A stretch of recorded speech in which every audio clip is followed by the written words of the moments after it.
ఒకే ఒక్క నిమిషంలో అదిరిపోయే దొండకాయ పచ్చడి ఎలా తయారు చేయాలో చేసి చూపిస్తున్నాను. ముందు దొండకాయలు నీట్గా ఇలా కడుక్కుండి బాగా, ఎందుకంటే జిగురు ఉంటుంది వాటికి. నీట్గా కడుక్కొని సన్నంగా 2 ముక్కలు కట్ చేసుకొని పక్కన పెట్టుకుందాం. ఇప్పుడు స్టవ్ ఆన్ చేసుకొని ఒక ప్యాన్ అయితే పెట్టుకొని 1 స్పూన్ ఆయిల్ వేసి వెల్లుల్లి, మినపప్పు, పచ్చిశనగపప్పు, పచ్చిమిరపకాయలు, జీలకర్ర, కరివేపాకు పోపు అయితే వేసుకుందాం.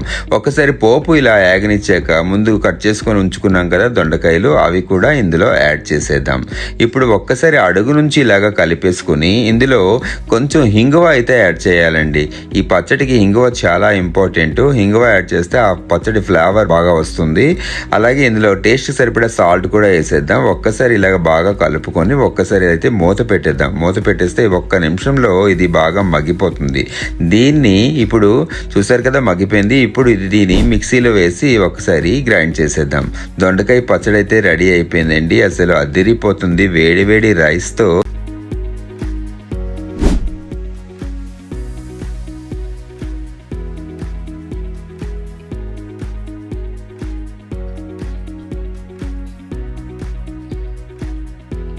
అదిరిపోయిందండి అసలు దొండకాయ పచ్చడి. ఆ పోపులో హింగువ వేసాం కదా, హింగువ ఫ్లేవర్తో పప్ప సూపర్గా ఉందండి. మీరు కూడా ట్రై చేయండి.